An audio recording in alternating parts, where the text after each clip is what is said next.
ಹನಿ ಟ್ರ್ಯಾಪ್ನ ಬಿರುಗಾಳಿ ಬೆನ್ನಲ್ಲೇ ಸಮಾನ ಮನಸ್ಕ ಸಚಿವರ ಸಭೆಗೆ ಮುಂದಾಗಿದ್ದಾರೆ. ಹನಿ ಟ್ರ್ಯಾಪ್ಗೆ ಸಂಬಂಧಪಟ್ಟ ಹಾಗೆ ಮುಂದಿನ ಬೆಳವಣಿಗೆ ಬಗ್ಗೆ ಸಚಿವರು ಚರ್ಚಿಸೋದಕ್ಕಿದ್ದಾರೆ.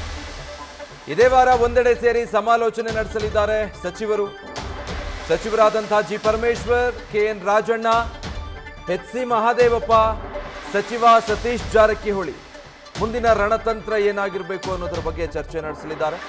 ಹನಿ ಟ್ರ್ಯಾಪ್ಗೆ ಸಂಬಂಧಪಟ್ಟ ಹಾಗೆ ಆಗು ಹೋಗುಗಳ ಕುರಿತು ಸಚಿವರು ಮಾತುಕತೆ ನಡೆಸಲಿದ್ದಾರೆ.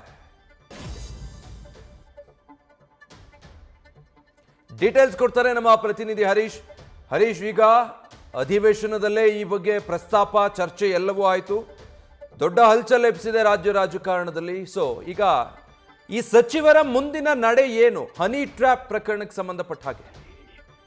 ವಿಜಯ್, ಬಹಳ ಮುಖ್ಯವಾಗಿರುವಂತದ್ದು ಹನಿ ಟ್ರ್ಯಾಪ್ ಪ್ರಕರಣಕ್ಕೆ ಸಂಬಂಧಪಟ್ಟಂಗೆ ಈಗಾಗಲೇ ಕೂಡ ಸಮಾನ ಮನಸ್ಕರ ಸಚಿವರು ಅನ್ನುವಂಥದ್ದು. ಯಾಕಂದ್ರೆ ಡಾಕ್ಟರ್ ಜಿ ಪರಮೇಶ್ವರ್, ಮಹಾದೇವಪ್ಪ ಮತ್ತು ಕೆಎನ್ ರಾಜಣ್ಣ, ಸತೀಶ್ ಜಾರಕಿಹೊಳಿ ನಾಲ್ವರು ಸಚಿವರು ಕೂಡ ಇದೇ ವಾರ ಸಭೆಯನ್ನ ನಡೆಸ್ತಿದ್ದಾರೆ ಅನ್ನುವಂಥ ಮಾಹಿತಿ ಲಭ್ಯ ಆಗ್ತಾ ಇದೆ. ಬಹುಶಃ ಗುರುವಾರ ಸಭೆ ನಡೆಸುವಂತ ಸಾಧ್ಯತೆ ದಟ್ಟವಾಗಿದೆ ಅನ್ನುವಂಥದ್ದು ಈಗ ಕೇಳ್ಕೊಳ್ತಾ ಇರುವಂತದ್ದು. ಮುಖ್ಯವಾಗಿರುವಂತದ್ದು ಹನಿ ಟ್ರ್ಯಾಪ್ ಸಂಬಂಧಪಟ್ಟಂಗೆ ತಮ್ಮನ್ನು ಸಿಲುಕಿಸುವಂತ ಒಂದು ಪ್ರಯತ್ನ ಆಗಿದೆ ಅನ್ನುವಂತ ಆತಂಕ ಕೂಡ ಸಹಜವಾಗಿ ಕೂಡ ಈ ನಾಲ್ವರು ಸಚಿವರೆಲ್ಲ ಕಾಡ್ತಾ ಇರುವಂತದ್ದು. ಮುಂಬರುವ ದಿನಗಳಲ್ಲೂ ಅದೇ ರೀತಿ ಮತ್ತೊಬ್ಬ ಸಚಿವರಿಗೂ ಕೂಡ ಈ ರೀತಿ ಆಗಬಹುದು ಅನ್ನುವಂತಹ ಚರ್ಚೆಗಳು ಕೂಡ ಶುರುವಾಗಿದೆ. ಈ ಹಿನ್ನೆಲೆಯಲ್ಲಿ ಈ ನಾಲ್ವರು ಸಚಿವರು ಸಭೆ ಸೇರಿ ಮುಂದಿನ ಕಾರ್ಯತಂತ್ರದ ಬಗ್ಗೆ ಚರ್ಚೆ ನಡೆಸ್ತಾರೆ ಅನ್ನುವಂತ ಮಾತುಗಳು ಕೇಳಿ ಬರ್ತಿದ್ವಿ.